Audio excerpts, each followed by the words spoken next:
श्रावण मास की कांवड़ यात्रा अपने चरम की ओर बढ़ रही है। लाखों शिवभक्त भगवान भोलेनाथ के जयकारों के साथ अपने गंतव्य की ओर बढ़ रहे हैं। ऐसे में सबसे बड़ा सवाल यह है कि आखिर इतनी बड़ी यात्रा को सुरक्षित, व्यवस्थित और सुचारू तरीके से संपन्न कराने के लिए प्रशासन ने क्या तैयारियां की हैं। इस सवाल का जवाब जानने के लिए गाजियाबाद के जिलाधिकारी रविंद्र कुमार मांदड़ और एडिशनल पुलिस आयुक्त राजकरण नैयर खुद सड़कों पर उतरे और व्यवस्थाओं का जायजा लिया। श्रावण मास की कांवड़ यात्रा 2026 को सकुशल संपन्न कराने के लिए गाजियाबाद जिला प्रशासन पूरी तरह सतर्क दिखाई दे रहा है। मुख्यमंत्री योगी आदित्यनाथ के निर्देशों के बाद जिला प्रशासन और पुलिस प्रशासन ने सुरक्षा और सुविधाओं के स्तर पर व्यापक इंतजाम किए हैं। इसी क्रम में जिलाधिकारी रविंद्र कुमार मांदड़ और एडिशनल पुलिस आयुक्त राजकरण नैयर ने डासना कांवड़ मार्ग, मुरादनगर के छोटा हरिद्वार क्षेत्र और मेरठ तिराहे पर स्थापित कंट्रोल रूमों का निरीक्षण किया। निरीक्षण के दौरान अधिकारियों ने संबंधित विभागों के अधिकारियों से विस्तृत जानकारी ली और आवश्यक दिशा निर्देश जारी किए। सबसे पहले आपको सुनाते हैं जिलाधिकारी रविंद्र कुमार मांदड़ ने क्या कहा। तैयार हो?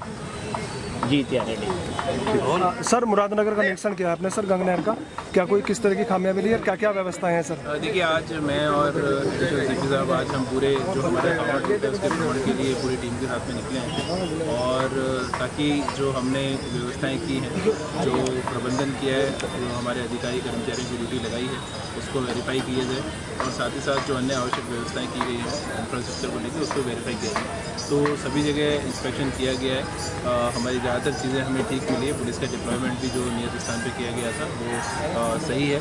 उनको भी मोटिवेट किया गया है कि जो SOPs बनाए गए हैं उसके अनुसार जो ट्रैफिक का पूरा मूवमेंट रहेगा और जो हमारे कांवड़ रूट है उसका मूवमेंट रहेगा उसको उसी प्रकार से लागू करें। उसके तत्पश्चात हम लोग यहाँ पर मुरादनगर जो हमारा गंगा घाट है यहाँ पर आए। यहाँ भी व्यवस्थाएँ हैं क्योंकि जल का स्तर अभी बढ़ा है तो उसको लेकर जो हमारी यहाँ पे PSC NDRF की टीम है, पुलिस की टीम है, उनको भी हमने कहा है कि लगातार मुस्तैद रहें, किसी को भी बीच में जल के धार में जाके स्नान करने की अनुमति ना दें। लगातार PA सिस्टम के माध्यम से अनाउंसमेंट करते रहें और बाकी जो हमारा पूरा क्षेत्र है उसे हमने 24 सेक्टर और 108 सब सेक्टर में बांटा है। 11 जोनल ऑफिसर्स हैं जो लगातार फील्ड में काम कर रहे हैं और अन्य आवश्यक व्यवस्थाएं चाहे 160 किलोमीटर की सड़कों का गड्ढा मुक्तिकरण हो, 10,000 से हमारे ऊपर पोल थे बिजली के जिनमें वहाँ पे प्लास्टिक रैपिंग कराया गया है। लगभग 7,000 से ऊपर स्ट्रीट लाइट्स का भी इंस्टॉलेशन कराया गया है और 6 कंट्रोल रूम बने हैं, वॉच टावर्स हैं, 1500 से ऊपर CCTV कैमरे लगाए गए हैं जिनके माध्यम से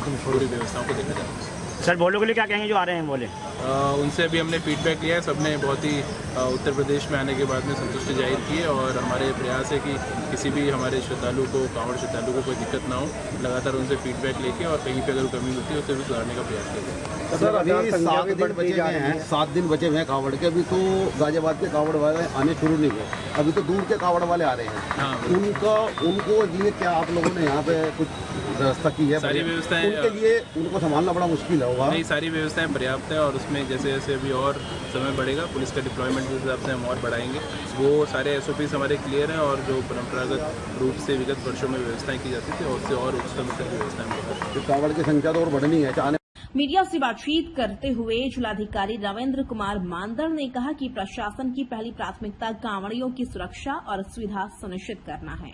उन्होंने बताया कि पूरे कांवड़ मार्ग पर लगातार निगरानी रखी जा रही है। जहां भी किसी प्रकार की कमी दिखाई दे रही है वहां तत्काल कार्रवाई करके समस्या का समाधान किया जा रहा है। जिलाधिकारी के अनुसार प्रशासन ने पेयजल, स्वच्छता, चिकित्सा सेवाओं, प्रकाश व्यवस्था और विश्राम स्थलों जैसी बुनियादी सुविधाओं को मजबूत करने के लिए विशेष अभियान चलाया है।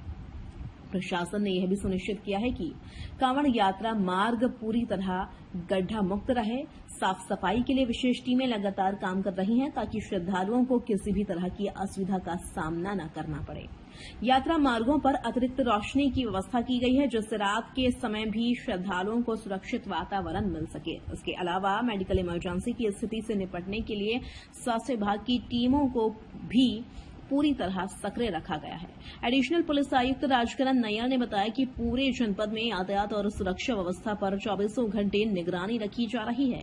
संवेदनशील स्थानों पर अतिरिक्त पुलिस बल की तैनाती की गई है। कंट्रोल रूम के माध्यम से हर गतिविधि पर नजर रखी जा रही है।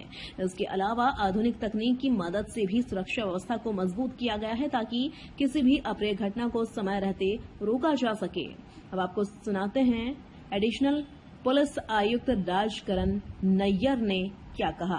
तैनात किए गए हैं। ये लगभग जैसा कि आप देख रहे हैं, हमारा जनपद में काफ़ी भारी संख्या में कांवड़ श्रद्धालुओं का आवागमन शुरू हो गया। ऐसे में हमारे 3 प्रमुख रूट हैं, वो जो मुख्य मंदिर हैं जहाँ पे श्रद्धालुओं के द्वारा जलाभिषेक किया जाता है। इन सब जगहों पर मिलाकर के 4000 से अधिक पुलिसकर्मी और 1500 के करीब हमारे वॉलंटियर्स जो DVF, TVF, कांवड़ मित्र, सिविल डिफेंस के रूप में तैनात किए हैं। सर ड्रोन कैमरों का भी कुछ इस्तेमाल है सर? बिल्कुल, इस पूरे क्षेत्र में इन तीनों रूट्स को हमने 157 बीट्स व 56 अस्थायी पुलिस बूथ्स के थ्रू इनकी निगरानी की जा रही है। पूरे क्षेत्र को विभिन्न सेक्टर्स और जोन्स में बांट करके सीनियर राजपत्रित अधिकारियों के नेतृत्व में ड्यूटीज लगाई गई हैं और इनको देखने के लिए CCTV ड्रोन्स तो हमारे वॉचर्स के द्वारा नजर रखी जा रही है, जिससे हमको किसी भी समय पे आवागमन एवं निकास का प्रेशर मिल सके, जिससे आगे की ड्यूटी पॉइंट्स को भी अलर्ट किया जा सके। इंटेलिजेंस का को भी आना है और साथ में कांवड़ियों को भी आना है, तो उसके लिए क्या करें? जैसा कि आप देख रहे हैं कि पुलिस के द्वारा पूर्व से ही जो हमारी ट्रैफिक डायवर्जन होगी उसके बारे में आप लोगों के माध्यम से सबको बताया गया था। हालांकि 4 तारीख से हम लोगों को ट्रैफिक डायवर्जन करना था, लेकिन श्रद्धालुओं की भीड़ को देखते हुए हमने 3 तारीख से ही ट्रैफिक डायवर्जन को चालू कर दी। सबको पूरा प्रीवियस इन्फॉर्मेशन देते हुए इसको लागू किया गया और किसी को कोई असुविधा ना हो इसके लिए ट्रैफिक का कंट्रोल रूम भी जारी कर दिया गया, जिसमें रेलवे स्टेशन, एयरपोर्ट्स व अन्य जितने भी हमारे लोग हैं जिनको जनपद गाजियाबाद से आवागमन करना पड़ता है, जो यहाँ के स्थानीय नागरिक हैं, उनको किसी भी तरीके की असुविधा हो तो पुलिस के द्वारा उनकी मदद की जाए। सड़क के बाद पहले से ज़्यादा भोले बढ़ने की उम्मीद जताई जा रही है, तो उसके लिए क्या तैयारियाँ? देखिए, पिछले साल का जो आंकड़ा है, हरिद्वार से लगभग 4.5 करोड़ श्रद्धालुओं के द्वारा जल लिया गया था, तो इस चीज़ को नज़र में रखते हुए कि हमने इसमें एक इंक्रीमेंट हो, कितनी संख्या बढ़ सकती है, उसी हिसाब से अपनी तैयारियां पिछले साल के मुकाबले बढ़ाई। सर मेरठ की तरफ से कोई बीमार आदमी आता है, एम्बुलेंस आती है, उसके विशेष व्यवस्था। निरीक्षण के दौरान अधिकारियों ने शिव भक्तों से बातचीत भी की और उनसे व्यवस्थाओं के बारे में प्रतिक्रिया ली। कई कांवड़ियों ने प्रशासनिक इंतजामों की सराहना करते हुए कहा कि इस बार यात्रा मार्ग पर बेहतरीन सुविधाएं उपलब्ध कराई गई हैं। एक श्रद्धालु ने कहा कि प्रशासन ने यात्रा को सुगम और सुरक्षित बनाने के लिए हर स्तर पर व्यापक इंतजाम किए हैं और पूरी व्यवस्था A1 श्रेणी की दिखाई दे रही है। हिंडन नदी के समीप बने कांवड़ सेवा शिविरों में आध्यात्मिक माहौल देखने को मिला। यहां शिव भक्त भजन कीर्तन करते हुए भगवान शिव की भक्ति में लीन दिखाई दिए। इन शिविरों में श्रद्धालुओं के भोजन, पानी, चिकित्सा सहायता और विश्राम की व्यवस्था की गई है। इस दौरान प्रशासनिक अधिकारियों ने शिविर संचालकों से भी बातचीत की और उन्हें आवश्यक निर्देश दिए। प्रशासन ने यह भी स्पष्ट कर दिया कि कांवड़ यात्रा के दौरान किसी भी प्रकार की लापरवाही बर्दाश्त नहीं की जाएगी। सभी विभागों को निर्देश दिए गए कि वे नियमित रूप से निरीक्षण करते रहें और श्रद्धालुओं की सुरक्षा तथा सुविधा को सर्वोच्च प्राथमिकता दें। आस्था का यह महासंगम केवल एक यात्रा नहीं बल्कि करोड़ों लोगों की श्रद्धा और विश्वास का प्रतीक है। ऐसे में प्रशासन की सबसे बड़ी जिम्मेदारी यही है कि हर शिव भक्त सुरक्षित अपने गंतव्य तक पहुंचे। सवाल यह है कि क्या इतनी बड़ी व्यवस्था आखिरी दिन तक इसी तरह सुचारू बनी रहेगी? इस सवाल का जवाब आने वाले दिनों में मिलेगा।